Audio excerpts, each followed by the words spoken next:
Welcome back to the Unbiased Opinion, where everyone's opinion is biased, except ours. I'm Colin. I'm Craig. And I'm Daniel. And we just saw Thor, Love and Thunder, but maybe we can talk about Doctor Strange 2 first, since that came out in May of this year. So what did you think of Doctor Strange 2? I keep thinking Marvel's hitting like low points, and they keep finding newer low points to hit. Yeah, I thought it was pretty bad. I thought it was very disappointing, and I was aware of the reshoots. Not going to say who, but I worked with somebody who worked on the movie, and they said they reshot an unholy amount, his words. I mean, that's backed up by articles too. Yeah, It's not just... but this was before all those articles came out, he said that. Gotcha. And for me, it was very obvious what was reshot. Well, you could see like Wong's hair. Yeah, Wong was clearly wearing a wig. I think anything... I mean, there's going to be spoilers, and we're going to talk about what we like and didn't like, but anything with the dead Doctor Strange was reshot. Really? Because I thought it was like the best part of the movie. Well, that's why. Usually with test screenings, audience will write down on cards what they don't like. And I thought that was like the cleverest part of the movie. Like, usually that would just be like... Yeah, I think that was reshot. Yeah, because probably. you could tell like when she comes in with the dead Doctor Strange and then they bury him, you could tell from that shot to the next shot, Wong's hair is completely different. Yeah, it was a wig. Yeah. I would just because that'd be like in a normal movie, like he would die and that'd be the end of it. His dead body won't be used again. And I thought that was a so way that to bring it back. That was clearly reshot, which again, that's for the better, and that's what reshoots are supposed to do. They're supposed to make the movie better. You don't reshoot something and make it worse.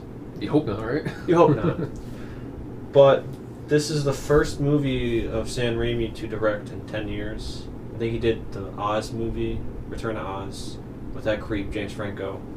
I never saw that. Well, neither did I. I remember hearing about it. That was a... But he hasn't directed a movie in very long, and it's a shame that he came back to direct this. I feel betrayed. Yes. It is such a shame that this movie wasted his talents. And I know the guy who wrote it, I believe it's Michael Waldron, he wrote Loki. So they specifically wanted to have someone write it who has experience with the multiverse, like Rick and Morty. I think he wrote a couple episodes. Dear God. This guy should not write movies, let's just say that. Because it's very incoherent. And, yeah. What did we like about the movie? Before we go into negatives. Then we'll talk about the plot.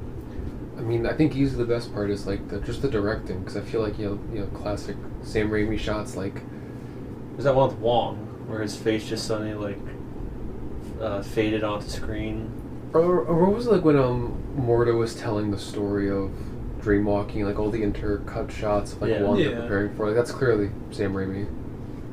Like I know. I think I know what you're talking about. Is when they're talking about the day walking. Yeah, and then it just showed Wong's because they face show transition. her like levitating, and then but Wong and them are phasing in and out. But that's about it. Yeah, there was some creative.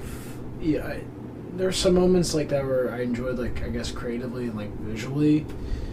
Specifically the fight scene with him and the. I don't even know which version of Strange that was. It was just. I had to look it up. That was called Sinister Strange because I was getting all the mixed up. I had to look it up because like I can't get all. That was like the other me. Who was the first Strange? That's called Defender Strange, one that died. Okay. Sinister is the one who he kills, and then I don't know what they called the one at the Illuminati universe. The Illuminati? Stop it. We'll talk about that. We'll talk about humor. But no, I was just saying is back, and I were talking like that was like the one scene that actually was like showed any like originality or creativity to it, where What?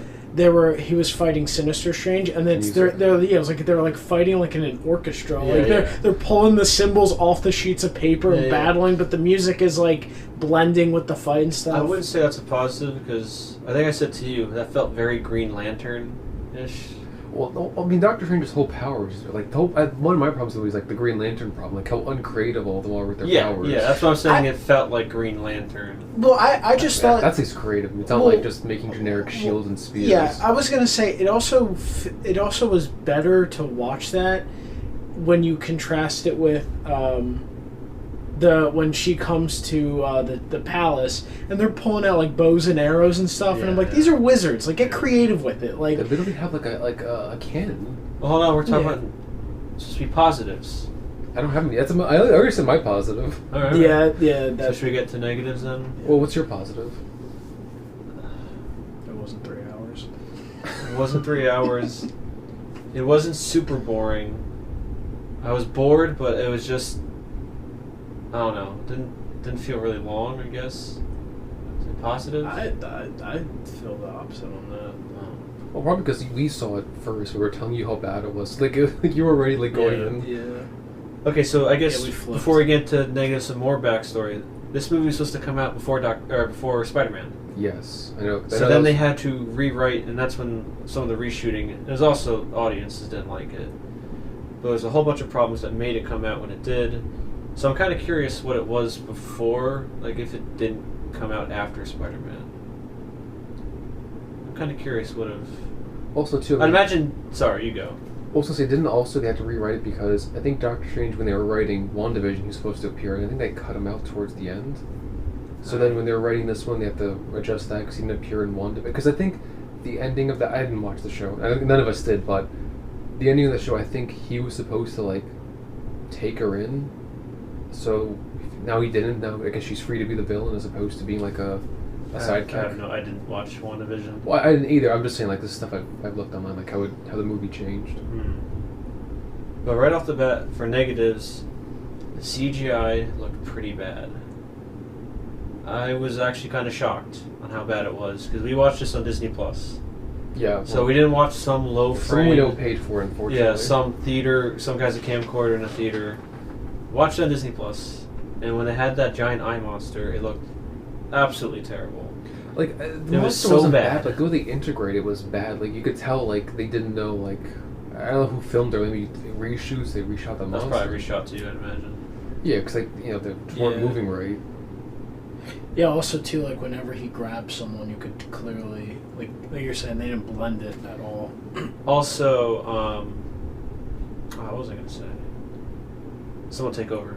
Oh, negatives. Well, the biggest one is Wanda. In this I was going through my list of complaints. Oh. I mean, a lot of his character. His wig too. Everything in this movie just looks so fake. Doctor Strange's wig is the most distracting thing in this movie. You know, I don't think I told you this. It was always a wig. Yeah, the other movies, it looked relatively okay. It did distract me, but here it just looked like porcupine little like quills attached to his head. It looked I feel like bad. it's almost like too combed, like almost like too much hair gel, where like it seems fake now. Yeah, it looked like it was matted. It looked really fake, especially for like the entire like second to third act. Like Lego hair. Yeah.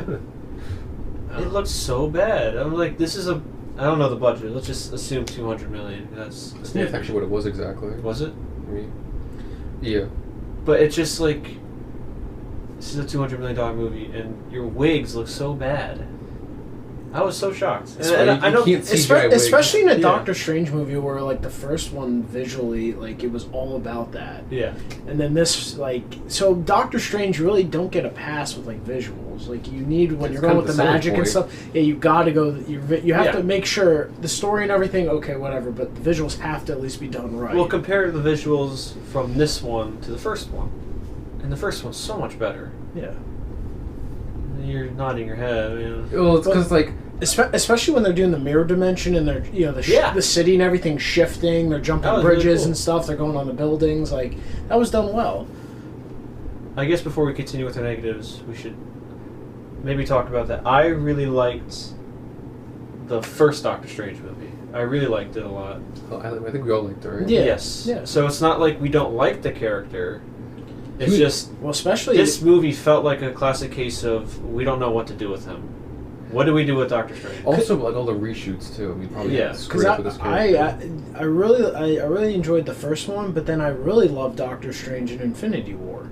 Yes, like they did a great job with him and especially Thor. But I like my next one of my next favorites became Doctor Strange because of what they did with him in Infinity War. So I know you read more of him in the comics.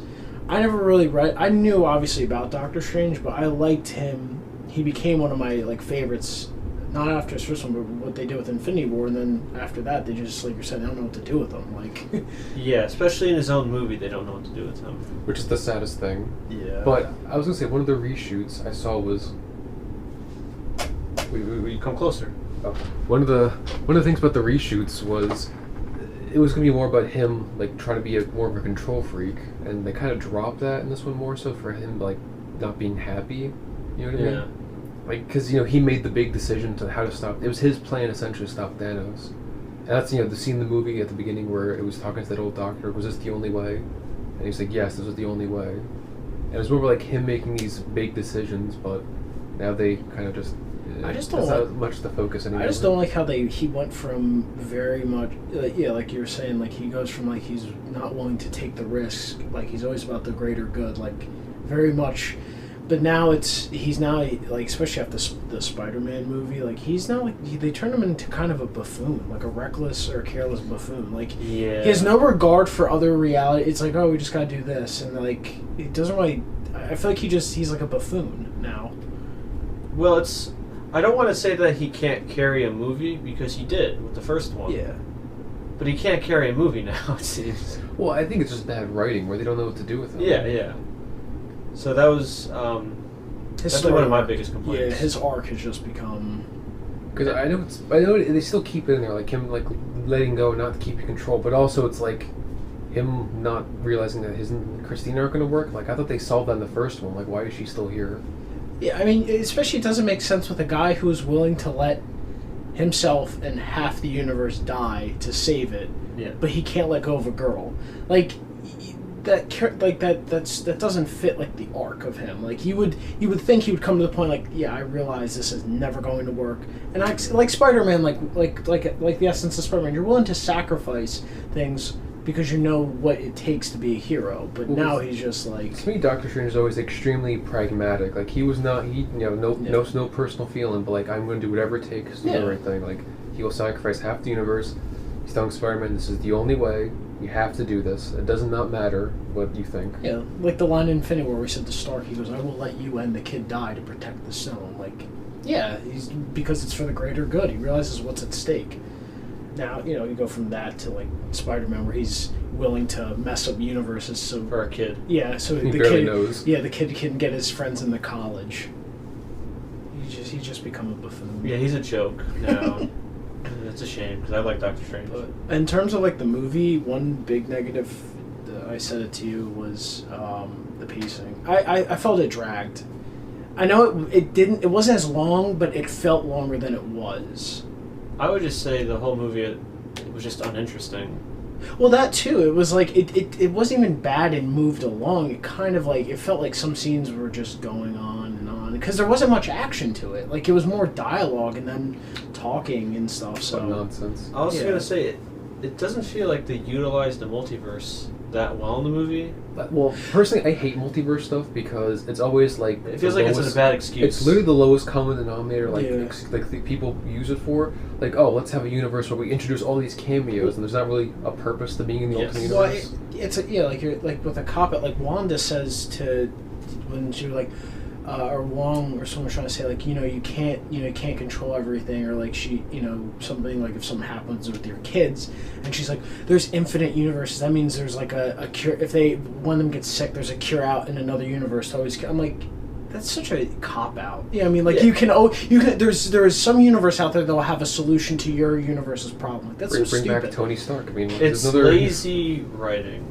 That's why I hate it so much. It's the. Or if you're going, but on it, and I'm not saying the multiverse is a good thing. I think it's inherently but it's bad better. thing. But if you are going to go into it, it is better fit for a show because you can take time to explore it. But it's just you can't throw it into a load movie. of bad ideas. Yeah. And lazy, cheap writing. Because the multiverse is great if you were to explore maybe like a choice you didn't make and the outcomes of that. Like you would see like, okay, if I had made this important choice instead of that one, what would my life be if that didn't happen? Like what's that Christmas movie? Oh, It's a Wonderful Life. Yeah, something like that where I feel like it's not a multiverse, but you get what I'm saying. Like you can see the different choices and the outcomes of that. This is just this is a different universe. We can have new cameos of characters you haven't introduced yet. Mm-hmm. And then you could kill them with very little regard to anything. Because they're not coming back ever. Because that's not the main universe. It's just a universe. Cares? Yeah. Oh, so many now universes are getting destroyed. Who cares? Yeah, the movie didn't really address that, where they stressed an endgame, and I know when we talked about this endgame in our first episode, but they really established that if you do this, terrible time holes will show up. There's adverse consequences. It's funny, because the one who said it was the Ancient One. The Sorcerer Supreme said that to Bruce. There's adverse consequences in messing up timelines and stuff. And in this movie, there's just a little regard. Messing up whole universes. Yeah. How many universes did they just screw up by killing all those people? Well, we know of at least one they've screwed up. Yeah. I'd say at least two, right? Well, this universe's Doctor Strange only helped mess up one. And Wanda was just destroying everything. I don't know how much she messed up. So I guess that could segue into our next... I think it's our next biggest complaint is Wanda. Yeah. I don't feel is this the same Scarlet Witch? I feel like she must have been replaced by a Skrull or something. It's clearly a different character. Did you see Marvel's Phase 5? I was going to say, don't give them ideas, Craig. Don't do it. Avengers Secret War coming soon. Even though they set the Skrulls up as a bunch of renegades, Yeah, I guess that's going to date our episode. It's the day after their stupid Comic-Con announcement. Yeah. But it just... Okay, so like I said, we didn't see WandaVision, but we know of it, and I know the plot threads that happen in there. Yeah, it was about her overcoming grief by holding a town hostage. I get that, and doesn't she overcome that grief at the end? That's the whole point of WandaVision, and now she's back to square one. Well, and that's what Doctor Strange said to her about Westview. He was like, but you fixed it. You know what I mean? It was the whole that's in your past now. You can look to a refuge. And it's just they just disregarded that immediately. Yeah, you're back to square one. And you can't make someone sympathetic if you're just going to kill a bunch of people and try to redeem them at the end. Because that's what they did with Wanda. Yeah, and it was laughable. I was also going to say a major problem that we were talking about this is the Scarlet Witch isn't some entity. It's the name of her character in the comics. It's not. They try to make it like it was the it was like the Phoenix Force. That's an entity that takes over people. The Scarlet Witch, it wasn't an entity. It was just the name of her character. See, this is why you don't have low IQ people work on movies, because her name Scarlet Witch refers more to the fact that her powers work like magic. They aren't actually magic, but people think, oh, she's a witch, so she must have magical powers, and they write her as some magic user, and it's just do you not remember that she was getting experimented on by Baron Strucker in, it's almost a decade ago by now, but still, that's how she got her powers, by being experimented on by chance. Now she's some prophesized doombringer, the stupid temple has a picture of her, yeah, why? Well, that's another thing is, why did none of the previous, Sorcerer Supremes, when they found that, they knew about, why wouldn't you destroy that temple immediately? Why didn't you want to kill her? Yeah, or why would you ever risk that why would you transcribe it and then hold on to it, but why would you not take down the temple immediately, knowing that the magicians, they're so incompetent, and when she shows up to the fortress, they're showing up with arrows and stuff, and Spears is what is happening? Why are they a bunch of idiots now? Because I feel this is a problem affecting this movie, and we'll talk about Thor, is I feel these movies aren't even connected to their own universe anymore. They're just writers who haven't seen any of the previous movies. They have a vague understanding and they're writing stuff, not following the continuity, which maybe for a joke or for whatever reason why they do it, it doesn't feel like these are the same characters. And now they're retconning everything to well, that's what I was saying. Yeah, but no, because specifically in this one, she says a line to Doctor Strange when Doctor Strange initially went to get her to help the kid, and she was oh, I know what it's like to have powers you didn't want, even though she and Pietro willingly volunteered in Age of Ultron because they wanted to get revenge on Stark and them. Right. So they wanted these obviously they didn't know the extent of what was going to happen to them, but they wanted this.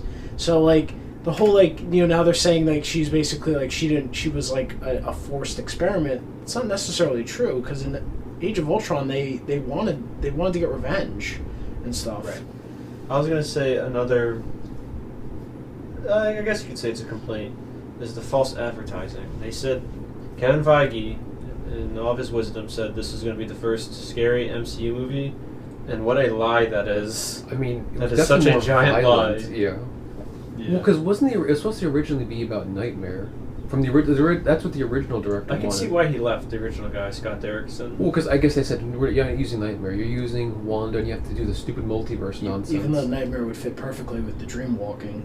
Or I think it would just be a better idea. Like Nightmare, I think would be, if you want to do a horror movie, that's the perfect guy. It would fit too with Doctor Strange, because last time he fought, he dealt with Dormammu at the end. These interdimensional beings. That makes sense. Not some woman now on a power fantasy to get kids. Like, you know what I mean? Like. Yeah, but what a lie that was. Nothing remotely was scary in the movie. It was. Spider-Man Far From Home was scarier with that one sequence than this thing. It's such a joke to try to advertise this movie as. They really tried to. I just. Kevin Feige was saying that's the scariest MCU movie. Why? Because there was Zombie Strange? I don't know. I mean, to me, it was definitely the most violent. I mean, people were getting decapitated. It was pretty violent. Yeah, but Peggy got chopped in half.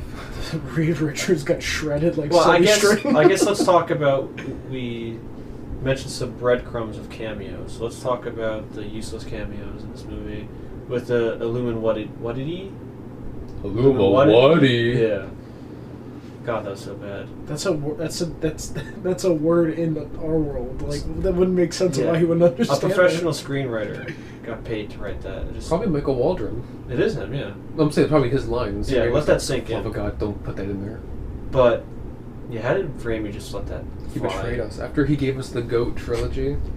But this movie introduces the Illuminati with Black Bolt. Professor X looks like he was about to die of a heart attack. They literally dragged the corpse off Star Trek Picard. I turned you immediately. I was like, why didn't they just have the younger version of him there? They could have had McAvoy, but maybe McAvoy read the script. They had not Captain Marvel. It was her friend Naomi from No Time to Die. But it wasn't also her friend from the movie? Yeah, I don't know her name. I don't know the character's name. Is it a requirement to play Captain Marvel to be like the most insufferable person in like the universe? Yes. I think is that a requirement? Yes. They had Peggy. Do what she says or she'll punch you in the face. As Captain America, but she's not called that, right? Well, she was in that What If show. They called her they called her Captain Carter, something like that. Yeah, they said she was the first, but they did say she was the first Avenger. So it was there, And now they have Dr. Reed Richards, Mr. Fantastic, and Black Bolt. And they had they had Iron Man's Ultrons there, but without Iron Man. Yeah. So they're missing Namor and Iron Man. Sure, but they just waste these characters, and they're just pretty much fodder for Wanda to kill in brutal ways. I would say brutal, more of dumb ways. Yeah. You have Black Bolt, and Reed Richards says to Wanda at one point, "Be careful, Wanda, he can shout you to death with his mouth." And then she says, "What mouth?" And the camera pulls back, and he's missing a mouth. And then Black Bolt panics, kills himself. She turns Reed Richards into string cheese. And Captain Marvel and Naomi, or whatever, Captain Marvel and Captain Carter put up the biggest fight. And they die. She throws the shield. Captain Carter gets like chopped in half. And she says, "I could do this all day." Big eye roll. And then, then she gets the pyramid statue. Then Captain Marvel gets that big she gets killed by Zeno. Yeah, killed. Well, don't also forget, while they're fighting, Charles is talking to Doctor Strange, and he says the line from Days of Futures Past. I don't know if you caught that. I understood it. Big eye roll. I was like, even though that wasn't as bad as the other ones. It was. I still rolled my eyes because, like, are you kidding me? Like, come on. It is a eye roll worthy, but it's probably one of the not as best bad lines. As and that's only the second time they've said it, but it's honestly one of my favorite lines in the movie. Yeah, how many times did Captain America say I could do this all day? He said like at least twice. He said it 3 times. He said it in the first one. He said it in Winter Soldier. Wait, did he in Winter Soldier? I think he did. Yeah, he said it, I think, with Bucky. He said it in Civil War. Yeah, he said it again against Captain America. Or against Iron Man. And he said it in Endgame. And then he was like, "Oh, yeah, I know." Oh, I'm stupid, aren't I? Yeah. So he said it 4 times. And then they say it again in this one. But why would she even say it? I mean, that was Steve's thing because he was a skinny weakling. Yeah, Steve was saying that because he's brave. She's just saying it to have an obnoxious reference. I'm so glad I didn't see it in the theater because I imagine people would have clapped when they heard that line. Yes, it would have been disgusting. Popcorn would have gotten thrown. See, I didn't catch this because I never saw the X-Men TV show in the 90s, but when Professor X came out... Yeah, I heard there's a theme, right? Yeah, it's the 90s X-Men theme that played. I never watched that. I can't do it anymore when we get copyright strike. Yeah. And then Professor X dies, and I think he actually died on set, so... Well, that's another thing too with Wanda. Like, she's getting all these powers from. Like, she's now all of a sudden.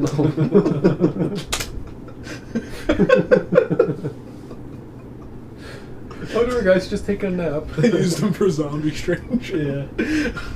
Just wheel him away. He'll wake up. Put him in his trailer. Yeah.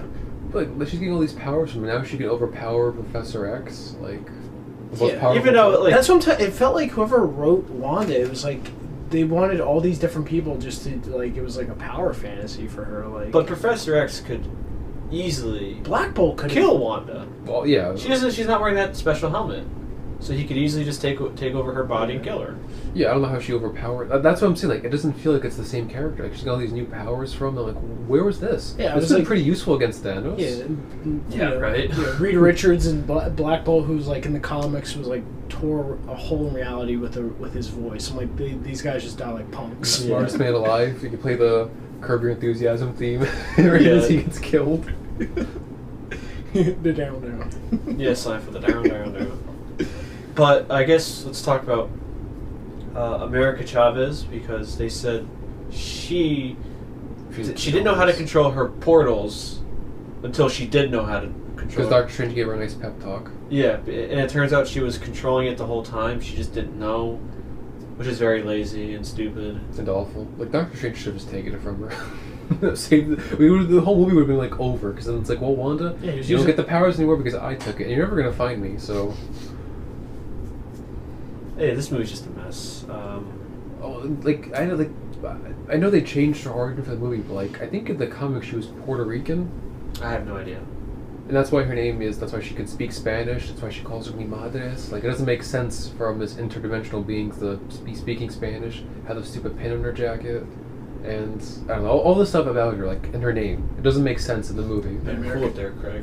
She had the American flag jacket, too. Yeah, well, again, she's Puerto Rican, that's U.S. territory, she's Spanish, you know, it all makes sense in the comics, but now she's from a... Craig, you're sparking out again.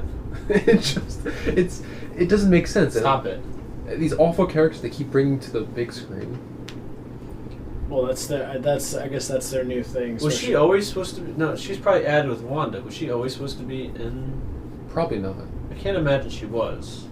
It was probably like a late addition. Cause like, well, I guess that's the new phase, like, or a new part of it is they're trying to probably set up a younger team. Because now, considering, like... We can see that in Phase 5. Well, not getting into too much, we'll talk about later, with Thor Love and Thunder, they're setting it up that way, too. I guess that's the new thing, is that's their way of killing off their new characters by them mentoring the next generation. But, like, the thing is, like, these characters are horribly received. I mean... Because, I mean, I don't know much, but, like, you know, in Phase 5, they tried to have these Eternals and Shang-Chi, and they're not getting sequels. And what? No, for Phase 5, there's no Shang-Chi sequel, there's no Eternal sequel. Like, all these new characters they keep trying to set up, they're not getting sequels anymore. It's doing so poorly. Shang-Chi, the only one that saw it out of us, wasn't that bad. I just hated Awkwafina in that movie. I couldn't stand her. I don't like the actor, but that's for a different reason. I couldn't stand her. She was insufferable in that movie. But I'm surprised that there isn't a Shang-Chi 2. I mean, you saw... I didn't see... I barely saw... I just saw 2 Avengers movies announced. I saw the... And the Marvels. Yeah, Captain Marvel and Miss Marvel. I was too busy watching the Wakanda Forever trailer. Yeah. But with this movie also, I don't know what else to say. It's really bad. I have more to say about Thor Love and Thunder than this. I mean, again, a lot of it came down to not only bad writing and like bad motivation for Doctor Strange, but a lot of why. Why is Wanda this prophesized Doombringer? Why does she have all these powers? Why are we hyper focused on Wanda to begin with? Just to kill her off at the end. Well, they're not going to kill her She's Why is America They're gonna bring her back. Yeah. They left it purposely ambiguous in case they can't bring her back, but she's gonna come back. You watch, they'll have her get a kid, and then the kid's gonna be the next, part of the next team. Cause why can't you just make kids like a normal person? Why does she have to like adopt? Where's Vision? Isn't it like the white Vision? Well, you see, Craig, somewhere? when Cap said some people move on, but not us, she took that literally. But she wasn't there when he said that. She was dead. Yeah. That's what you think. No, I know that. That's what you think. It's just not true. I know that. They'll retcon it somehow. Don't worry. That's what they're just doing now. Apparently, just throwing away a line just to fit it. So stupid. I mean, I feel like if there's one good thing to come out of this is that Sam Raimi is out to direct Spider-Man 4. Maybe. Probably a train wreck, but... No, I won't let him do that. Yeah, but it was nice seeing Toby back. Give us Spider-Man 4. So I guess Thor: Love and Thunder? Any final thoughts about Doctor Strange 2? It's a shame this movie made almost $1 billion. There really wasn't much to it. It was just, like you're saying, it was boring. To me, it just dragged on. Yeah, I didn't really like it that much. And especially coming from someone that likes the first movie a lot, it's very disappointing to see this schlock and this nonsense. It's just sad to see what they're doing with, with the main characters now. Like, they don't know what to do with them, so they're just character assassinating them. Well, how does he make new characters? You can't build up new ones. You gotta tear down the old ones. Well, speaking of character assassinations, we saw Thor: Love and Thunder, and I told to you guys, and because I saw it first out of us, I said this was the most expensive parody movie I've ever seen. $250 million parody movie. It was so frustrating and so disgusting to watch. Taika Waititi should be ashamed of himself for producing, writing, and directing and co-starring this movie. It is so bad. Yeah. There's no excuse. It is so bad. When you first told me that, and then I watched it, that is the perfect description. It's a parody of Thor. Yeah. And the only positive, I guess, if you want to categorize it as a positive, which I said to you, I will take it. You keep saying, I was going to say, I said to you, you're pointing to me, because you're pointing to me, but no one can see it. They can tell. But as I said to Craig, the only thing I liked in Thor: Love and Thunder over Doctor Strange was the pacing. It was shorter. I disagree. It was shorter. It just moved along. I disagree. Doctor Strange, I felt dragged on, but again, that's the only thing. I would say the only positive is that this is under 2 hours. That's what I'm saying. That's not pacing. No, pacing's different. I thought it moved quicker. Well, that I haven't. So I'll tell you my issues before we go into positive and negatives. The fact that this is a tone movie and pacing and characters are the 3 biggest issues this movie has. And we'll get to tone in a little bit, but I guess to talk about what would you think of it, Craig?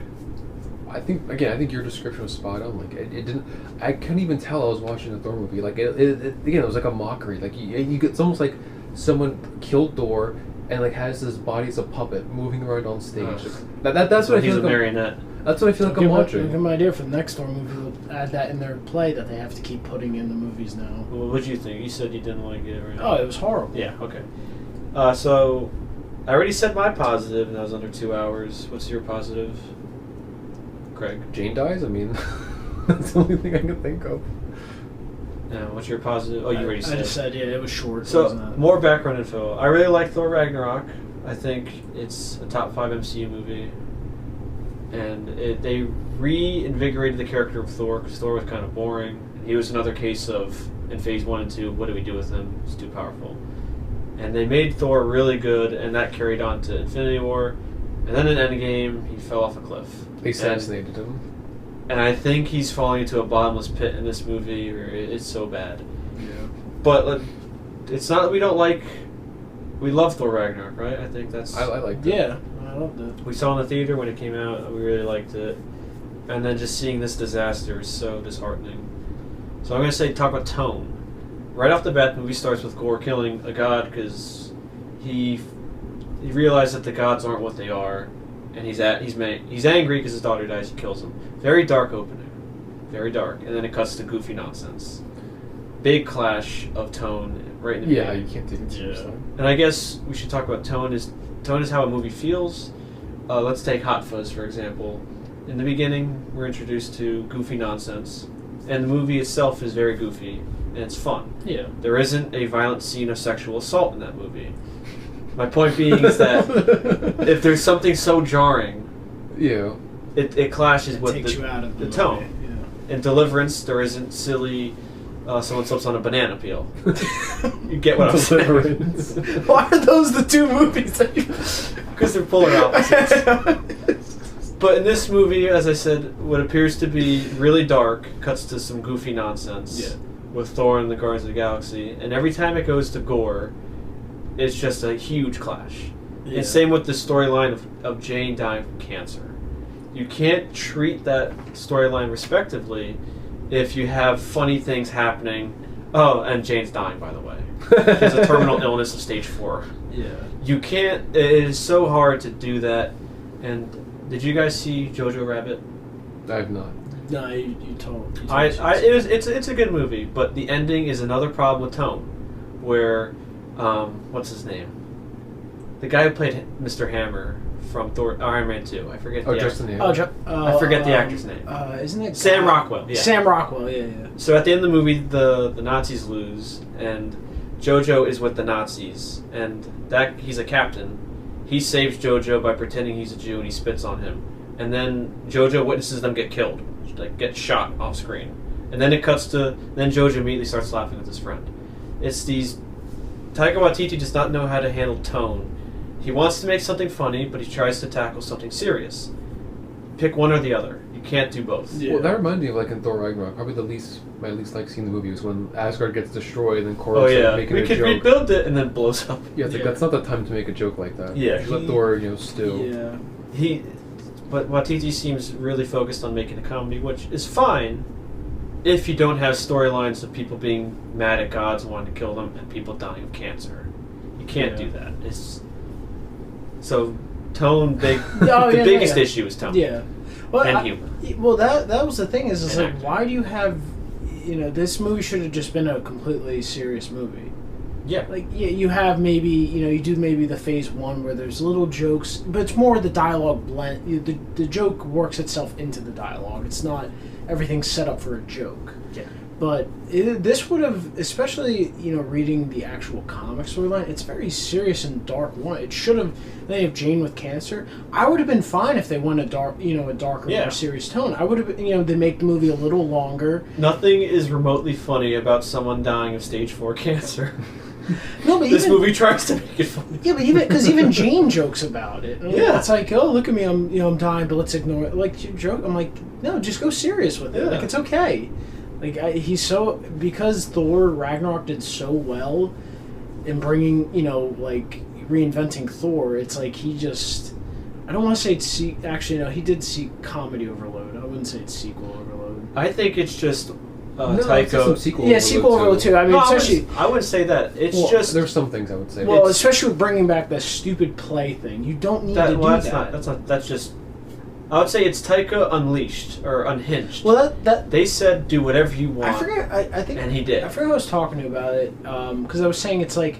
Because he did so well, but it's like they really need someone to rein him back. Yeah, this was him just doing and also because wanted. And now because he also I know on Thor Ragnarok he very much he didn't write it too. Thor Ragnarok it was written by 3 other Eric Pearce. But I know he very much encouraged improv and stuff. Oh yeah, feel the scene out and stuff. So I think I don't know how much input now Chris Hemsworth has had into it, but he now loves this route, so.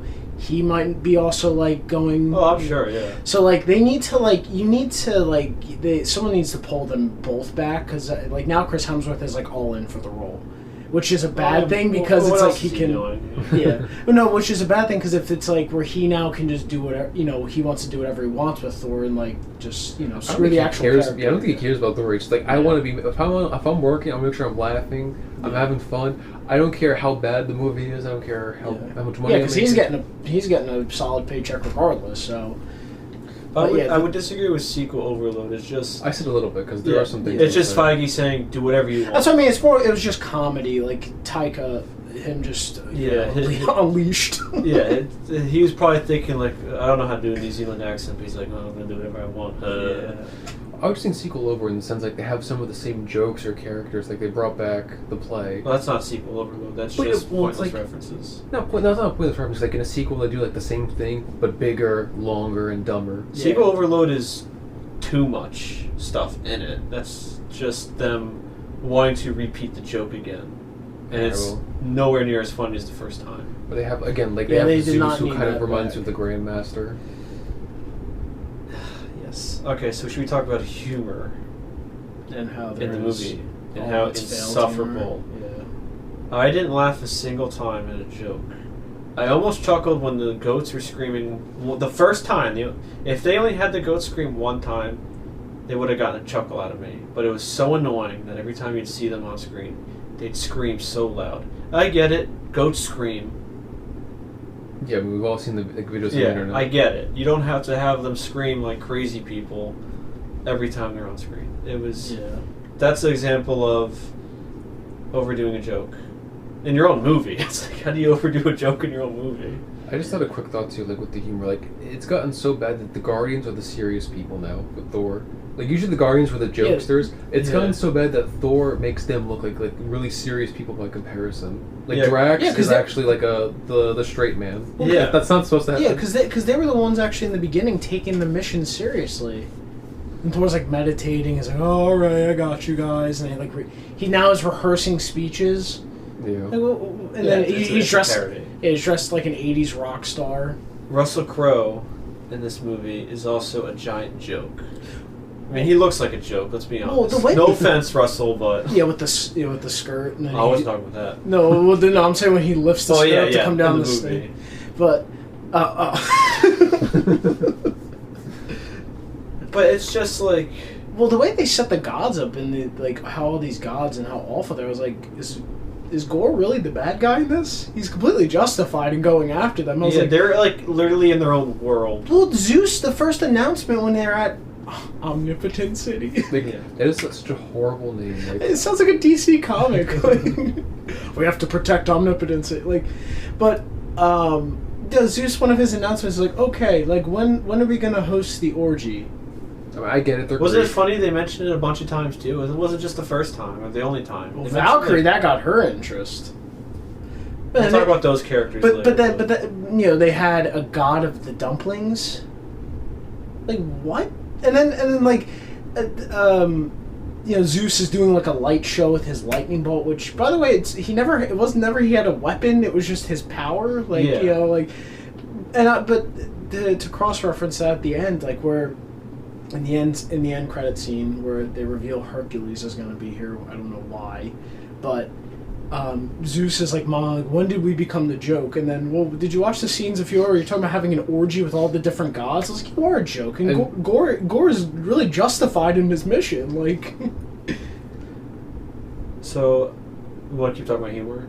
Because weren't you guys laughing when Zeus struck off Thor's clothes and there was a big tattoo on Thor's back that said "Rip Loki"? And we saw his butt. That's hilarious. But I was just like, oh, the tattoo. And I was thinking to myself, did they digitally remove that in the trailer, the tattoo? Was it when he flicked it off? I thought it was when he flicked it off. You could also see the tattoo. Oh, I rewound it, and I was like, is this a joke? Are you kidding me? He has a Rip Loki tattoo on his back? Like, what is this? Yeah. This is like one of the epic movie kind of like shenanigans. Like those Jason Friedman or scary movie. Yeah, it is. It's. I wouldn't say it's fanfic, but it's like. It feels like fan fiction. Yeah. Like intentionally bad fan fiction. Yeah, it's a fanfic parody. That's probably the best way to describe it. Would it be funny if you had a Rip Loki tattoo on his back? What's even the joke? Like, that he misses his brother? Like, I don't understand. Yes, correct. But, like, we already saw him being remorseful. Like, I don't understand. Like, what's the joke? Yeah. Maybe even too low IQ, I don't know. I was laughing so much when Heimdall's son, Astrid, wanted to be called Axel. Because he listened to a band on Earth. Guns N' Roses. Yeah. No. Well, it doesn't matter. The point was they had this witty banter where they're like, I want to be called Axel. No, your name's Astrid. Call me Axel. If I'm not stupid. I think that's the lead singer of Guns N' Roses. It doesn't matter. No, it would, because that's the theme. That was the song that they're playing the whole time. It doesn't matter. But it matters, Colin, because our low IQ, we don't understand it. What else was there that was so bad? Well, also, too, like, when Thor's trying to, like, talk the kids into comforting them, and they don't take him seriously. Like, oh, Thor, you're an idiot. Yeah, he is. Because he's an idiot. Like, they just... I mean, they're right, but it's like, shouldn't, like, he's their last living god left. Shouldn't they be taking him a little seriously? He's their ultimate protector. You would think... Or his guardian god. Yeah, with Gore running around, and we'll talk about Christian Bale in a little bit. You would think with this guy running around killing gods that Thor would take it seriously. Oh, I forgot Sif's left, but no one cares. Also, yeah, all the other gods would too. Yeah, the joke where Sif lost an arm, and she's like, I can be in Valhalla. Then Thor says, haha, you have to die in battle, not after. Well, and then you say, well, so your arm might be in Valhalla. Yeah, she lost an arm, and she can't get that back. She's about to die on a planet stranded, but let's make a joke. That's really funny. But, what was I saying? Humor. What else about the humor? I mean, it's awful. Like, again, like, I don't think any of us laughed at any of the jokes. Yeah, no, I'm sure if you saw us in the theater, everyone was laughing. No, so we didn't laugh. Oh yeah, we didn't laugh. There's something I was gonna mention. It was like the one joke, like, Which one? We'll bring the kids back, lots of children, then we'll feast, but not on the kids. Not again. Oh, can we talk about how Stormbreaker thought Thor was cheating on it with Mjolnir? Oh yeah, that wasn't that so funny? Oh, like, it's not. It's, I also remember what I was going to talk annoying. about. Natalie Portman's little subplot of trying to have a cool catchphrase. Oh, they want the rainbow. Let's bring the rainbow. I just shared Daniel. Easy there, Skittles. Yeah. I should remember Daniel was like, when I forget. Let me just pull it up real quick. Yeah. Eat my hammer. Whole audience will die from cringe. I almost died from cringe. She said that. Eat my hammer. Yeah, I think. Well, that was when Thor was trying to get Stormbreaker free from opening, and then she's battling Gore, and then she runs through a horrible dialogue where she was just like, "Yeah, you call me the Mighty Thor, if not, call me Dr. Jane Foster," and then says, "Eat my hammer." I was like, "How?" Yeah, so bad. How do you consecutively get that? How's it get worse? But no, like you're saying, now apparently Thor has had like an intimate relationship with his hammer, and now Stormbreaker, like they're almost sentient. Yeah, there's that one scene where Stormbreaker slowly like shows up behind Thor's like, "Oh, I was calling you," and Stormbreaker was acting up because it felt jealous of Mjolnir. This is a parody. That's why the Bifrost wasn't working. Yeah, that's why. Yeah, that's why. Remember Thor? Because I knew Bifrost wasn't working. Well, I thought that was like no. That's why Thor he goes to summon, and then he crash lands through something, and then that's when they get the goats. Yeah. Oh, I thought that was Thor being incompetent. Stormbreaker. No, it was because Stormbreaker was jealous. Oh my god, that movie's like even like it was already bad. Like this is like another like layer of like stupidity. And are we gonna ignore the fact that they're saying that Thor enchanted Mjolnir to protect? Well, I want to get into like that later, like all the continuity issues. Oh, but that and then Thor. Oh my! When I first saw the clip when they're fighting in New Asgard and Thor hears Mjolnir, he senses Mjolnir's back, and he's like, "Mjolnir, here boy, like it's a dog." I was like, "What?" I was like, Mjolnir was never like a sentient thing. It was just his trusted weapon. Yeah. Like, I get it, like in Ragnarok, where he was like, after all those years, he loses Mjolnir. Yeah. Well, I think Korg said it perfectly. Yeah. It's you lost something that you lost something important to you. Yeah. But it was never like, Thor and Mjolnir like used to date. Yeah. So why would? Okay, so if I was Thor, Stormbreaker is so much better than Mjolnir. You could literally summon the Bifrost. It's so much stronger. Well, things. Eitri literally said in Infinity War it was meant to be the greatest weapon in all of Asgard, a king's weapon. You're downgrading. It overpowered like a full blast of the Infinity Gauntlet. It's just like so much cooler. Yeah. I mean, it's not this little small hammer too. Like it's a two-handed axe. You can actually do some damage. War axe. Yeah, it was better. It was all set up for him to finally take his place as king. Yeah, and Endgame ruined that. Like, if we're gonna talk about that, I want to bring up the ending where. If we go to the ending real quick, where maybe we could talk about characters and go about the plot. Well, because that's what You're Thor's the one who wants organization. I'm thinking that's what Thor's character, where how he gets character assassinated, where he was all set up to become king of Asgard. He abandons his duty, and now in this movie he can't find meaning in life. Like, would you find meaning in raising someone else's daughter? Like, if you wanted responsibility, you could easily been the king of your people who want you to be king. No, you went off to run and have adventures with this little girl that some murderer. Now New Asgard's a tourist attraction. Yeah, can we talk about how tragic what happened to the Asgardian people? They might have been better. A bunch of them get killed off by Hela. They all escape. Asgard gets destroyed. And then they get attacked by Thanos, and half of those people die. And now they're in Norway, led by some incompetent woman named Valkyrie. And King Valkyrie. Led by an incompetent King Valkyrie. And now they're a giant joke. They're a tourist attraction in Norway. Could you imagine Scandinavian people watching this and they're like, what happened to this person in mythology? What happened? Yeah, I'm saying it's such a joke. Yeah, the kids are getting rides on their Viking ships. Yeah, and I understand it's a comic book movie and whatnot, but I don't think I've ever seen. This is like the superhero movie level of goofiness with Drake Bell. That creep. This is that kind of level where it's so bad. I'm saying, imagine being the Asgardians who survived. You were living in essentially paradise. Now, this past couple of years, you're basically now a joke. You're working as a tourist attraction, and you're from a warrior culture too. Yeah. And you're just demeaning yourself every single day of your life. Yeah. And the one guy being dead. It's one thing in Endgame, if they're becoming they were fishermen and stuff. They're trying to build an economy, or, build up their city. Yeah, exactly. That's fine. But how do you go from that to Disneyland? And also, Disneyland. The last Odin's son alive, Thor, doesn't care about you at all. He's just doing whatever, having relationships with a hammer, apparently. It's a joke. It is such a joke. It's not even funny. It's not even. It's sad. I would even dare to say it's pathetic. Well, I mean, pathetic writing, but in universe, it's sad. Oh yeah, it's very sad what happened to these people. They didn't deserve it at all. So let's talk about pacing, because I know you like how the movie paced. I think it's paced terribly because I just said it was better paced than Doctor Strange. I'm not saying it was. I wouldn't say that at all, because this movie is J.J. Abrams level pacing, where we got to move on quick. We don't worry about that. Don't think about it. Let's end the scene with the joke and move on. It's terribly paced. I'm curious on what was cut out of the original cut. I already saw some things that they cut. I'm just saying they cut out cameos. I know. Well, yeah, they cut out scenes like E-Tree and the Grandmaster. I mean, if they only cut out cameos, that's terrible. But I'm just saying, I'm saying from what I saw. I was just saying with the pacing, I'd rather it be like that. Again, both these movies are bad. But I will take the one that is quicker, gets through everything, so I don't have to sit there and suffer more. Doctor Strange, I felt like I was suffering. It was dragging out my suffering.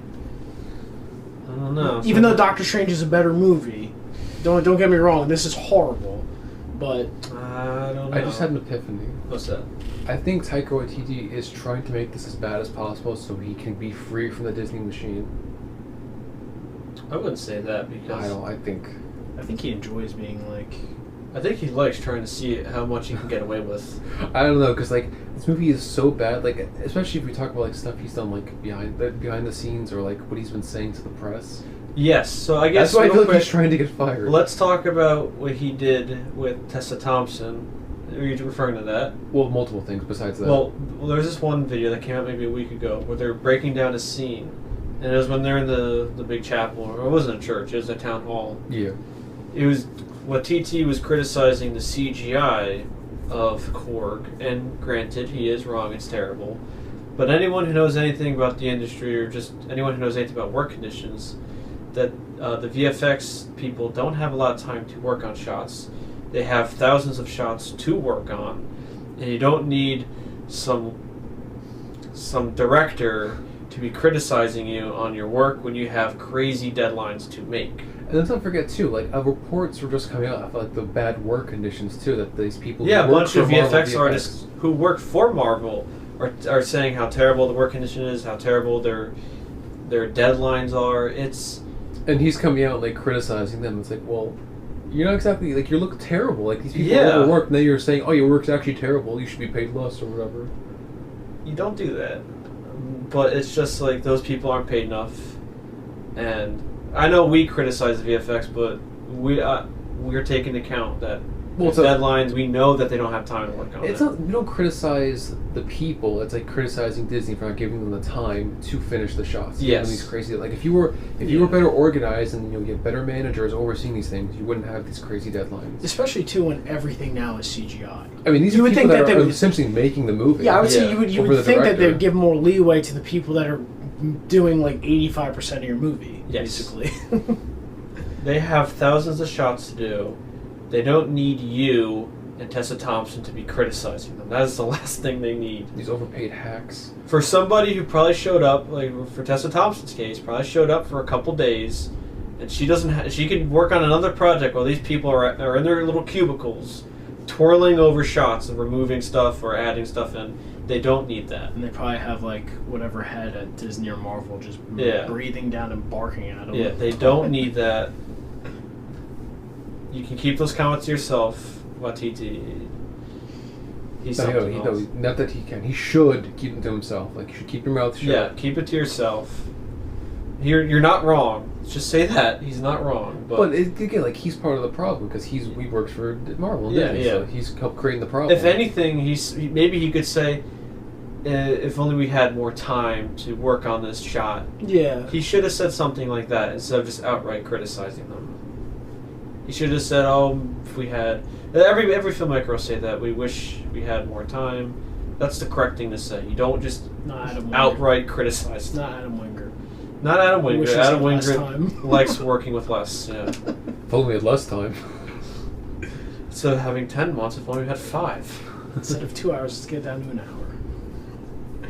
But yeah, it's just Taika Waititi. I'm starting to like him less and less. It just seems like with each project he gets, because he's getting bigger in Hollywood, and that's fine.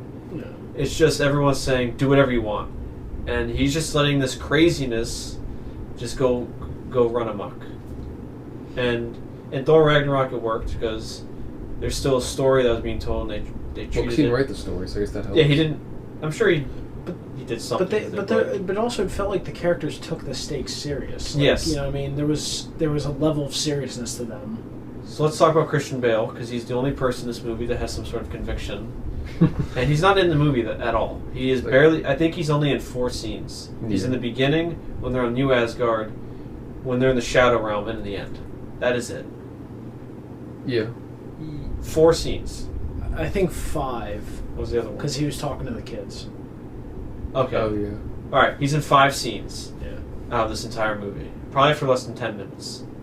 What a tease it is that he's not in it, and the only guy who is any remotely interesting is sidelined. Yeah. Absolutely terrible. We understand what Christian Thor. Bale wants. Yeah. American Psycho. Oh my god, it has a watermark. But they wasted Christian Bale. I wouldn't say he did a great performance, only because you didn't get enough of it. I was going to say he did well, or did the best he could with what was given to him. Yes. Or what they showed. Yeah. Yes. Like oozing at the mouth. Yeah, he's like the Penguin from Batman Returns. But it's again, you waste this character in this kind of movie. See, I have another theory. Yes. Probably, just my fun theories, but I think he accepted this role knowing that, okay, they could finally stop asking me in these stupid Marvel movies. I'll get my paycheck, I'll barely be in it, and I can go. They'll never I'll die at the end, too, so I'll never die. come back. And I'll never have to be a part of these movies ever again. He died in this universe. But... Oh, yeah, exactly. I could see that. I could see people always hassling Christian Bale. Hey, be the Marvel movie. Are you going to be in the MCU? I know you did 3 movies as Batman. When are you going to be in the MCU? It's like, fine, alright. I'm Gore. I'm dead. Leave me alone. That's fair. I'm working real movies. Yeah. I'm going to drastically gain weight to play Dick Cheney in one movie. And drastically lose it. But it's just like...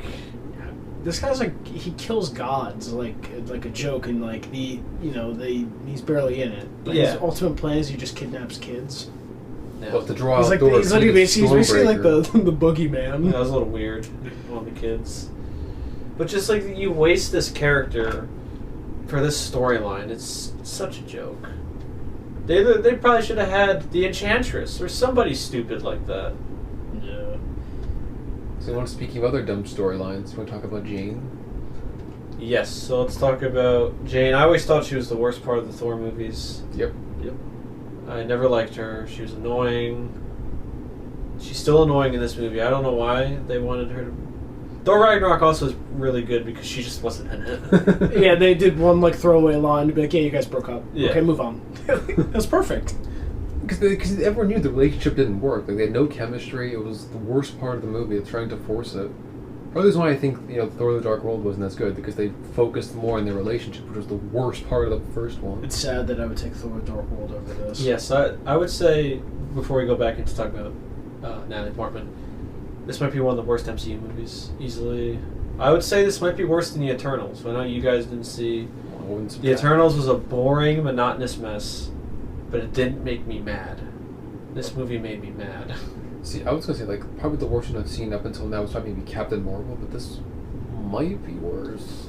Okay, I would say this is the worst one because they went out of their way to make it bad. Captain Marvel was bad because they didn't execute it properly. And you have someone like Brie Larson who is very uncharismatic. This movie like a charisma void, like a black hole. It's also an origin movie, like, so this one... Yeah, it's very by the numbers. Yeah, right? Thor's established by this point. But this one just went out of its way to make itself so bad, so insufferable, almost self-deprecating too, this movie. Yeah. It's just like, why? It was like, yeah, like someone hadn't, like, they were handed an assignment to make a film about, like, just poke fun at Thor as much as you can. Yeah, they got some intern at NYU, some screenwriting guy. Hey, make a parody film about Thor. Okay, perfect. There'll be. You said Thor in mythology had goats. Yes. Let's make them scream the whole time. Yeah. Well, why are they introducing them now at this point? Like, especially when he has a weapon that he can summon the Bifrost with. Because in the mythology, that's how he could fly. He would have a little chariot with little goats. Yeah.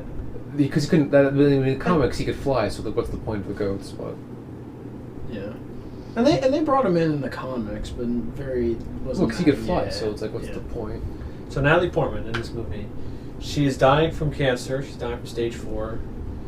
Was it leukemia? They almost made it seem like it was hereditary because like her mom died of like the same cancer. I don't know. That's what I thought I saw, like the same. Well, it was just like her memory of like her mom dying on some. I don't know if they ever specified. It was like inferred she lost her mom at a young age. I don't think those were necessary. Cancer's bad enough. It doesn't matter what kind of cancer she's dying from. She is in stage 4 and it's terminal. So she looks pretty good for stage 4. She does. She apparently chemo didn't affect her hair. Don't think. Did you even do chemo? Did they say they did? Yeah, she was doing chemo with that one in like the beginning because she didn't want to, or she was hating doing it. Oh, okay. She wanted to get back. She wanted to get back to her lab. I don't think this movie knows how cancer works. Well, of course not. Cancer's a joke. Yeah, in this movie, cancer is a funny joke, but just like she would look really frail and weak if she was at stage 4. You wouldn't look like how she does. Especially like on death's door, like not even just like, okay, maybe I'm at the very beginning. I'm not a cancer expert, but like say you just got diagnosed, maybe you look okay, but like she's on death's door essentially. Yeah. I'm sure real world cancer survivors would love this movie and how much it treats it like a joke. But it's just like, okay, she's dying from cancer. We get that. She feels Mjolnir calling to her out of nowhere. How come Mjolnir never called to her before? When she first got cancer in her body, how come Mjolnir didn't call to her at that moment? Only when she found out she was at stage 4. It's not like she just got cancer there at stage 4. Why is that at that point? I don't know, that's something that's stupid. Well, I was going to bring up continuity issues later, but... Well, yes. We see in a terrible, 90s-esque flashback of Thor and Jane's relationship. Thor... It felt like again, like a parody. Like, there's no stereotypical, like, shots and, like, scenarios. Yeah, they're, like, splashing water on each other at a sink or something. I don't know if they did that. I don't remember if they did that, but... Yeah, like, they're, like, always eating dinner. Like, I feel like the stock restaurant. He whispers into Mjolnir, always protect Jane at any cost, whatever. Somehow he could do that. Yeah, even though this was at a time when Odin still was king. Yeah. So Odin was the one that gave it the enchantment, not Thor. Yeah. I don't know. But she feels Mjolnir calling to her, and she goes to New Asgard in Norway. Which is, like, almost messed up if you think about Mjolnir's part, because Mjolnir was what was killing her quicker. Maybe he was trying to avenge Thor's broken heart. Oh my god. You broke my master's heart, now I'm going to kill you. But she gets Mjolnir then. That didn't really make any sense, how Mjolnir was killing her. That didn't really make any sense. Well, that's again, like, why does she get his powers anyway? Like, Cap didn't get his powers. That's very true. Okay, so correct me if I'm wrong, but in the comics, because this is an actual comic storyline, she's dying from cancer, right, in the comics? Yeah. Is it because she's worthy? I didn't read it because I feel like you read it, Daniel. Because every time I hear about a character take on the mantle of somebody, it angers me. Like, Thor's not a mantle, it's his name. Well, Thor was, Stop it. I think at this point, too, leading up to Thor was deemed unworthy somehow. Yeah, she picked it up. So Thor didn't have another weapon. So I think he then had to resort to whatever his original one, it was the axe. But yeah, he was already at this point, for some reason, he was deemed unworthy. Okay. He was deemed unworthy of his own. Oh, I remember now, because Nick Fury whispered it, like, into his ear, like, Gore was right, and for some reason that made him unworthy. Yeah, and you know, these hack writers. Yeah, and then Jane, who was dying of cancer, got it. Right. But in the comic, it saves her, though, right? I think it saves her from cancer. I think it stalls it because it doesn't cure her of it. It's just when she's not using it, the cancer picks back up. It's funny. I know in that storyline when she is like in her Jane Foster form, like she's like bald, she's like gone, like really skinny. I remember you showed me the one thing of like him and her were like in space or something, and he was like showing her like the sunrise from the moon, and she had like the cancer, like the rag on her head and stuff, and like she looked like she was a cancer patient. Right, as she should. Yeah, but it was like a tender, heartfelt moment between them, like basically like knowing that she's gonna die, because I think he got Mjolnir back, so she was gonna die, or she might have relinquished it. I forget. I didn't read it. But the whole thing was like Thor. There was also the component Thor was unworthy. Somehow. Right. He was unworthy of his own. Well, that makes more sense than this, where he just gave Mjolnir an enchantment. And somehow Mjolnir rebuilt himself for Jane. Yeah. I don't think it rebuilt itself for Jane, because it wasn't rebuilt until she touched it.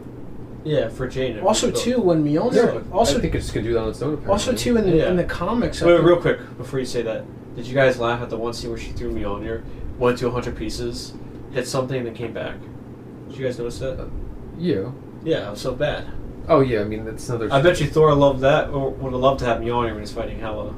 I bet you he would have loved that. Like, oh, you broke it. Well, I can just reassemble it. Oh, yeah, it comes back together. All right, continue. Well, I was so... in the comics, when Mjolnir got, like... It didn't get destroyed, but it got, like... I think, like, cut in half or something. Yeah, I forgot. It got damaged. Doctor Strange had to magically, like... repair it. But to repair it, he, like, fused Thor's soul to it. Like... Oh. It wasn't just something that could, like, come right back. It was, like... No, there's, like, if it got damaged or something like that, like, there was a lot of stakes involved to it. Like, but Doctor Strange had to, like, help enchant... Because there was magic to it. Right. So, not only bringing back Mjolnir is dumb. It's very dumb. Well, it's character regression on Thor's part. Yes, because Thor grew as a character without Mjolnir, because there's that great line when Odin says to him, "What are you, the god of hammers? You're the god of thunder or lightning. You can use your powers it was a guiding that are not... Yeah. That you're not... Your powers are not Mjolnir. It's lightning and thunder and whatnot." So that just completely doesn't matter anymore. Yeah. Which is a shame, because I thought that was one of the better parts of Thor's character and him growing. Yeah. That one scene. And then that carried over into Infinity War, where you see him, he just lost everything. He struggles to then get to Nidavellir, and then he essentially almost kills himself getting Stormbreaker. Yeah. You know, and then Eitri goes, it's a king's weapon. Like, it's his character's progressing, and then you're getting to that point, and then now it's just like, oh, throw all that away. He wants Mjolnir back for sentimental reasons. Thor's character in Endgame was the worst thing that could have happened to Thor. And it's funny because it's a snowball effect. He just keeps getting worse every time. And the thing is they could have salvaged some of it if at the end he just sat down as king. Yeah. That all I could have held my tongue on what they did to his character if it was to the point where he gets Mjolnir back, he discovers he's worthy, whatever, so then he finally can sit down at the throne and lead Asgard.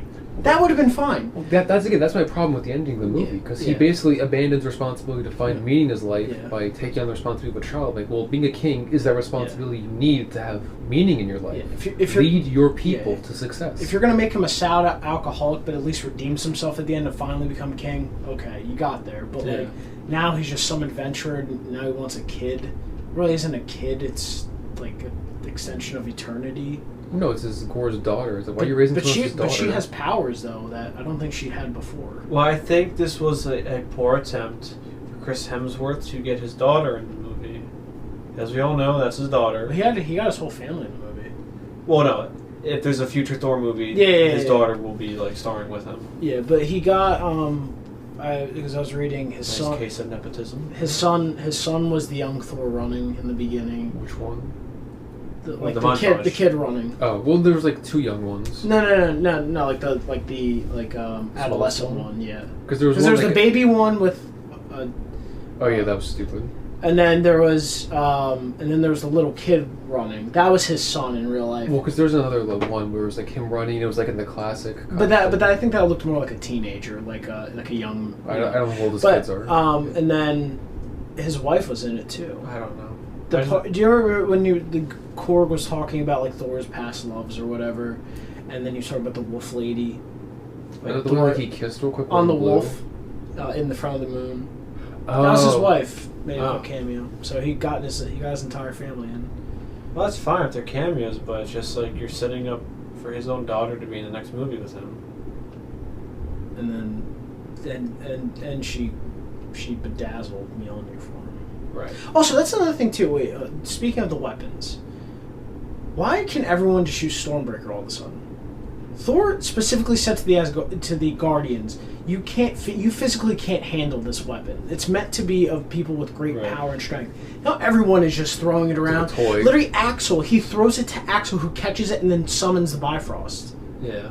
Like, now everyone can just use Stormbreaker. I was like, it was meant to be just for the king, like the most powerful person in Asgard. So can we get to the continuity issues then?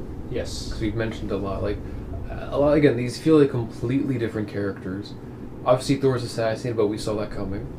Stuff like Mjolnir, I don't get. Mjolnir was destroyed. Now it basically was never destroyed. Like, why didn't Thor just pick it up before then? Yeah, why didn't it rebuild itself for Thor? Yeah. Scumbag. He would have loved to have that against Thanos in the beginning of an Infinity War when he got attacked. Would have loved to have that. Yeah, Thor can enchanting his hammer now all of a sudden. Thor can give powers to children all of a sudden.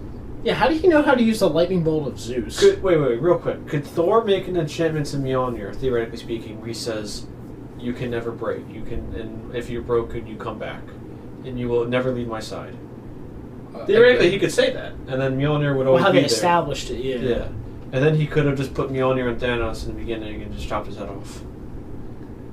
Again, this is why you have to think these things out. It's when you have an established universe. You can't just add things in there, ad hoc or whatever. Like, again, Thor giving powers to children, they give his powers to... that was See, people think, oh, what's the big deal? I'm like, well, he's an established character with established powers, personality. Like, you can't just all of a sudden give him new powers out of thin air and say, well, why didn't you do that before? When did he learn to do this? Like, again, with Mjolnir, now people who pick up Mjolnir dress up like Thor and... Maybe that doesn't happen to Captain America. Yeah. And you're given the power of Thor. Captain America would have loved to have that against Thanos. He would have. Instead, he was just using its powers, like lightning. Now's it. Yep. I bet you he would have loved to fly and have the armor and be as durable and strong. And, I don't know. There's just so much stuff where I'm just like, I don't understand. Look, why this isn't like this doesn't feel like it fits in the universe. Oh, it's a parody. You don't laugh at Dwayne The Rock joke. I didn't even hear his name when I first saw it. I just like why are they all gay now? I thought he had a mom. Another continuity. That's another continuity. Ragnarok, they established Korg had a mom, but now in this one they're saying that they're all men. Disney pandering at its finest. I'm very glad to read that this movie's not doing too well at the box office. I think it's almost at 500 or 600 million. Craig, can you check that? But it has a budget of 250 million. And I'm also glad to hear that 598. 598. So that's going to cross over 600 million. But it might be the lowest grossing Thor movie. I think Dark World has that cake. No, Dark World had like 600, right? Really? Look it up. Lightyear, the new Disney pandering movie, is losing $195 million for Disney. Had a budget over 200 million, and just squeaked over 200 at the box office. How much did it make? 600. Dark World made 644. The first, it might have beaten the first Thor. Oh yeah, the first Thor might have made like 500 something. 450. Okay, so it's the second lowest grossing Thor movie. But it's like inflation. That was the beginning. But the first Thor movie was 10 years ago, and it was Phase 1, and where way better. Each Marvel movie wasn't making over 800 million. Yeah. The first Iron Man movie was barely a box office success. I mean, I wouldn't say that. It's a different landscape. Yeah, it was. It made a lot for Yeah. being the first movie of a universe. Yeah, you're This paving probably the should have way. made $1 billion on paper. Yeah, you're paving Yeah. the way for these Yeah. characters. But the fact that this movie is not doing too well, I don't know. I think it's a good sign. But It's a good sign for us. But yeah, just real quick, that pandering scene easily cut out from the movie. Yeah, it's easily cut out for international. China. They shot it so perfectly where like there doesn't affect the story at all. You could easily chop it out. You're not missing anything. Because didn't they group Korg and Valkyries? Well, let's talk that scene together. Let's talk about. So when the movie was announced in 2019 at Comic-Con, Yeah. Kevin Feige was saying that this movie would explore its very diverse characters with like Valkyries, bisexuality, and whatever. None of that was in the movie. Again, Feige, you fraud. You lied to everybody, just wanted to tell people what they want to hear. Which, in some regards, I get, because you want to please everybody. Especially your investors. But yeah, especially your China overlords, but you do a 180 on them, and you make them mad to the point where, under Wikipedia, under reception, the last paragraph is talking about them queer baiting people. Really? I didn't see that. So I'll leave it at that. When I was looking at reviews for it, I saw articles like that. People were getting mad at them for doing like that. Yeah, so we'll leave it at that. We're not going to go too much into that aspect. But again, with Doctor Strange, Feige said, scariest movie. What a lie. This movie would explore Valkyrie's bisexuality. What a lie. You're a liar. Because I always heard like she was going to find her queen. So when I heard Jane was in the movie, I'm like, okay, well then there's her queen, right? No. That's what I assumed. I didn't think Jane was going to die, but... You didn't think she was going to die? Well, because when I heard Valkyrie's going to find her queen, I was like, oh, yeah. Obviously, that's well, that was right there. That was another problem with this movie, too, is that the other Thors glanced over their relationship so much.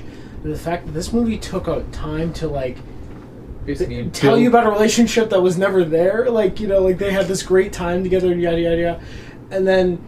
You're supposed to now feel sad at the end when she dies in his arms? Well, let's talk about Jane's death scene, because immediately after she dies in Thor's arm, it's to jokes.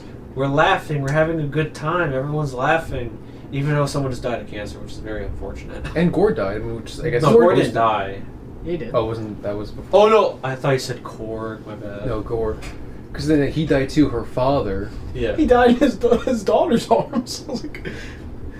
And then we cut to some funny jokes. And again, with tone and humor, it doesn't work and will never work if you're trying to have the audience experience these emotions.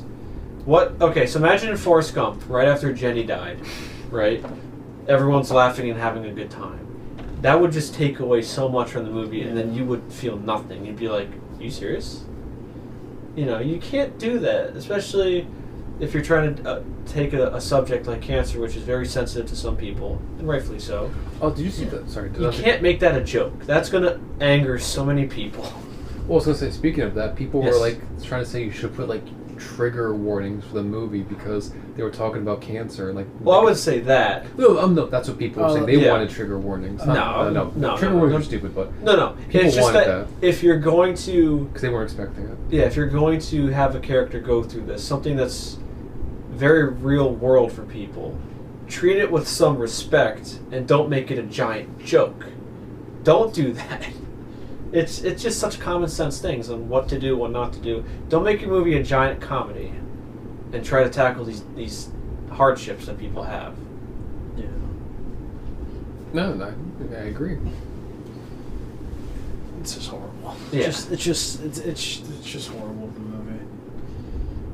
Like I said, that's why I think it was almost intentionally so bad that he's trying to get out of Disney so he could just work on it. He's a big enough name now, so he can probably do whatever he wants. He has to leave the mouse. Yeah. But who wanted to put trigger warnings on the movie? Oh, I saw. I don't know how true it is, but like I saw something online where because they were talking about cancer and they weren't expecting it, they're like, "Oh my god, I brought up feelings of my relative and like I need trigger warning, blah blah blah." Something like that. I didn't really read it. Yeah, like, the movie shouldn't do that. Like I said. No, I didn't say that, but like I saw that, I was like, I don't know. I would just be more upset on, not necessarily how they. If you just don't make everything so funny, like especially with Gore too, where he's very serious, he's very mad. He's a mad guy because he wants to kill people, and then everything else is so funny. Just no.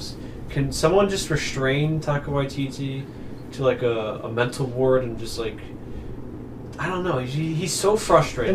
Everybody needs restraint. They might have to do the thing from like Drake and Josh with Crazy Steve. He's only allowed to get angry 4 times a day. Taika Waititi's 4 jokes an entire movie. They have to restrain him. Yeah. Well, no, because it seems like most directors are the creative types where they need someone to oversee them, like Peter Jackson in Lord of the Rings. People always talk about George Lucas. Probably other people, but I'm not a film buff, but you know what I mean. Like people need someone to oversee them and restrain them. Like, not every idea you have is going to be a good one. Yes. Except JJ. Except who? JJ. Oh, yes. Well, he needs to not work at all. Yeah, he needs to stay away from movies. That's typically why there's organizational and structures to management, so people above you can maybe say, maybe that's not the best idea. I can imagine. I think for these screen tests, Marvel must pick like their shill farm where they have like, all right, let's pick people from here. The Twitter sycophants. Who are going to like our screen testing no matter what. They should really grab normal people because I also saw in a bunch of reviews a lot of people hate this movie. I mean, makes sense. And rightfully so. It is a terrible movie. It's funny because I would go on to like look at the reviews and it's like 1 star, and they get the 1.5. Great movie, so much fun. I don't know what everyone else is talking about. I was like, oh, you're paid off, but they should really start grabbing people who I guess are fans of the MCU, but they're not diehard. Will pay for everything. Will buy every merchandise. Yeah. Grab normal people. Don't buy these shills, and don't have these shills like for your screen test. But you see, here's the thing. Those people you have to please the most. It's like addicts. Yeah. You make most of your money from like the extremely addicted. You don't make your money off like the non-addicted people. Yeah. So that's why you have to really cater to your addicts because you're going to be milking the most money from them. I'm just saying for screen testing because then you'd be like, all right, the normal people, they hate all this comedy. We could still get rid of some of that. Maybe we shouldn't have a joke after Jane dies. Maybe we shouldn't have that. How are you supposed to sell a relationship and you have this dramatic ending if there's a dumb joke at the end? It's so despicable. You don't feel any connection to any. Was it like right off the bat, or like in the opening fight scene with Thor? He does like the Jean-Claude Van Damme like split. Why are you whispering? Come on. But he did like that split. And then he like did the back kick, and it was just like, he destroyed that temple, and he obviously was going all out to destroy the temple. Yeah, but isn't that funny, Craig? No, it's not like some accident happened. Like he purposely went out of his way to destroy it. And it's like, yeah, just like Taika Waititi purposely went out of his way to ruin this movie. Oh, well, I was gonna say, if you just meant the Russos ruined Thor. I mean, that's on them.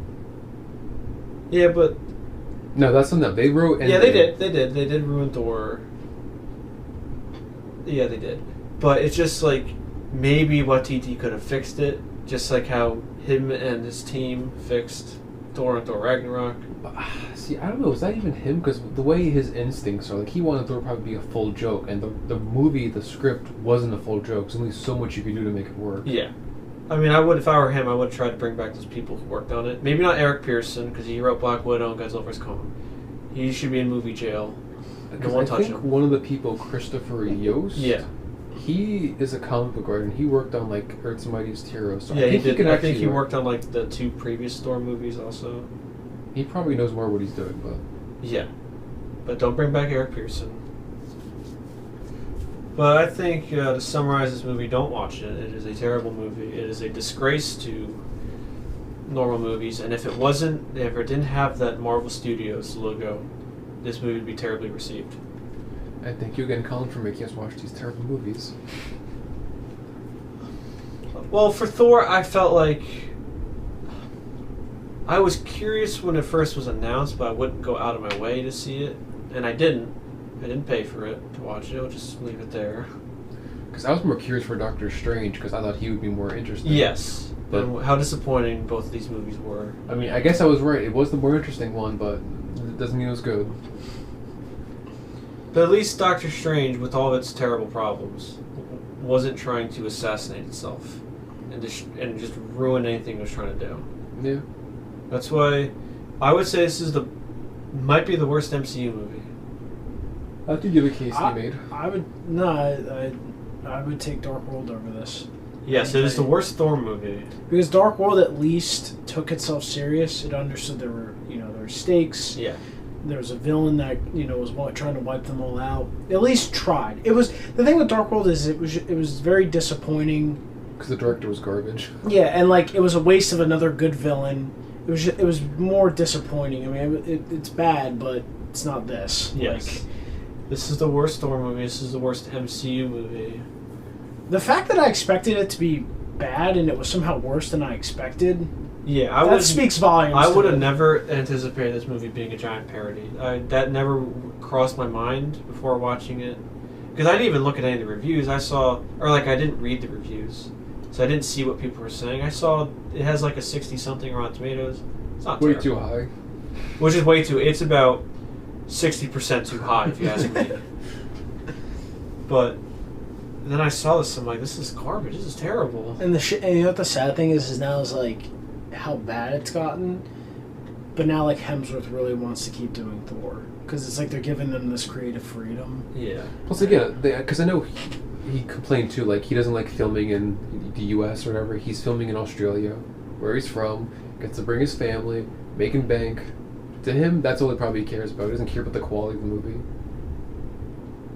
Yeah. I think plus it's a steady paycheck. I mean, with actors, you never know when your next paycheck's going to be. So. Yeah. So yeah, hopefully they don't bring. Definitely don't bring Taika back for the whatever next one they're gonna. Should we talk about Phase 5? You want to talk about Phase 5? No, not really. It looks terrible. I only saw a quick picture of Phase 5. Don't want me to pull it up? Yeah, it will be quick in our remarks, I guess. I don't have anything interesting to say. I don't really have anything interesting. I was just making a joke. Oh. But did you see that when they released the Black Panther 2 trailer? And guess who retweeted it? Or promoted it? Chadwick Boseman's Twitter? Yep, his Twitter retweeted it saying Wakanda forever. That is so disrespectful and so disgusting. It's disgusting. That is don't do horrible. That. Can't the dead just stay dead? Yeah, the man's dead. He unfortunately passed away. Just let him rest eternally. You want me to tell you the Phase 5?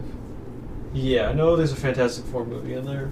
That's Phase 6. Did they confirm? Did they confirm that John Krasinski from?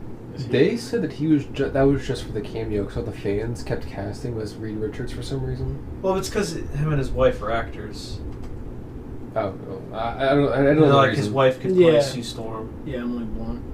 So Phase 4 is going to end with She-Hulk and Black Panther 2. What a horrible way to go. Can we talk about real quick how terrible Phase 4 has been? I've missed most of it, but I think I've seen all the movies. What was the start of it? Ooh. It was Is it Shang-Chi? It wasn't Spider-Man. Was it Black Widow? I don't remember. Look it up. No, it was WandaVision. That's what started it. Well, talking about movie-wise, I didn't watch any of the shows. I don't know that. But Phase 4 has been so terrible. It's so bad. I'm amazed at how quickly they really... The fact that I'm thinking, like, Shang-Chi is the best one, and listen, Shang-Chi was okay. It wasn't egregious. I thought it was pretty okay. But just everything else just was self-destructing. Oh my god. It's terrible. So I'll give you the quick rundown. Phase 5, Ant-Man and the Wasp, Quantumania, Okay. Villains Kang, Secret Invasion TV show starring Nick Fury and Maria Hill, God. Guardians of the Galaxy 3, Kang's the villain in the Ant-Man movie? yeah, The Marvels, which stars Miss Marvel and Kamala Khan, Okay. Echo, What's I don't know who that is, Loki Season 2, Ironheart, which is that Riri Williams, who, awful character, should be taken out back, Agatha from the WandaVision show, Yeah. Captain America, New World Order. It stars the Falcon, Daredevil Born Again. Is that a TV show? Yeah. They're bringing back the original. And Kingpin for some I don't know. The Thunderbolts movie. Thunderbolt like Ross. And then Oh, he's Phase- dead. The actor passed away. No, the Thunderbolts villains or the team. Oh. I was gonna say who played Thunderbolt Ross passed away this year. Well, the Thunderbolts, they're a team of like They'll supervillains. CGI. Yeah, whatever. Oh man. And then Phase 6 will be the Fantastic Four, and then like Avengers Secret War and Avengers Kang Dynasty. I thought that was Phase 5. That's Phase 6? That's what they announced. Wait, that's so many years from now. Remember when Phase 1 was 4 years? And like Phase 2 was... That was 3 years. Phase 2 was, 3 years. Phase 3 was like... It was 3 years too. No, it was 4, yeah. And this one felt like it's been a year. Phase 2. Or Phase 4. Well, because I think part of it because they had the COVID push stuff back, and now they have to release things closer together. That's true, but... Which is better, line up all the bad movies, deter people. Make this franchise crash even faster. Yeah, but Phase 4 has been terrible. It's just... And you keep bringing me back. I don't want to watch this. Oh, you didn't watch Black Widow. You didn't watch Eternals. Yeah, I don't don't want watch to. Eternals. You didn't watch Shang-Chi. I've watched any of the TV shows. It's a waste of my Yeah, time. I haven't watched Yeah. any of those. I don't care about Wanda having a breakdown and Enslaving a town. hijacking. Yeah. But yeah, I mean... They even ruined her character. What character? I mean, it's a different character, essentially. Yeah, I know I've been saying this every time we talk about a Marvel movie, but Marvel really died after Endgame. Can you say it died after Ant-Man and the Wasp? Because Endgame was just so bad. I mean, not as bad as these, but it just felt like... Endgame was very disappointing, and we still hold the same, view when we did our first episode, which is a couple months after Endgame. But yeah, Marvel is not... It's aged even worse now because of all this. What was it? Yeah, I mean... You see where it's leading to. Maybe they'll fix it on the road. That's what I mean is what it's led to. It's made it even worse. Yeah, it's a shame what happened to the MCU, because we all used to be really into it. Yeah. That's when they were mostly, the worst movie was, the Hulk and the Dark World. But I'm talking about before. Oh, yeah. And those were okay. They weren't terrible. They were okay movies. That was the MCU at its worst. And, what a fall they have had. Because, those were just, maybe just not good movies. This is, insultingly bad. Yeah. I don't think I don't think. I will never forgive Marvel. They weren't trying to make For it bad. Thor: Love and Thunder. It is that bad. Don't watch it. Unless you were shill who was brain controlled by Kevin Feige. And China. In China. Don't watch it. It is such a parody. It disrespects everything. And I was very mad watching this. I mean, we even talk about the disrespect of, their culture. all their It disrespected the audience's intelligence. Oh, that's... Peg should watch this, though.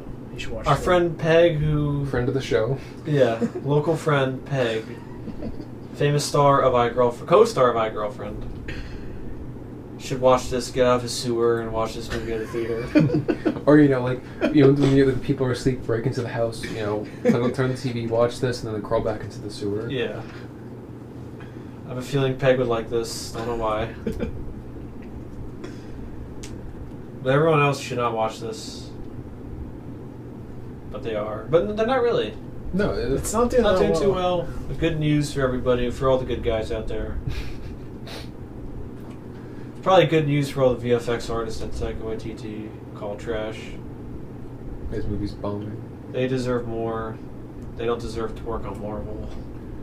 Also, I don't think I can ever forgive Taika Waititi because he stole the idea for his show, something about the Steed bonnet. Yeah. He stole it from the Internet Historian.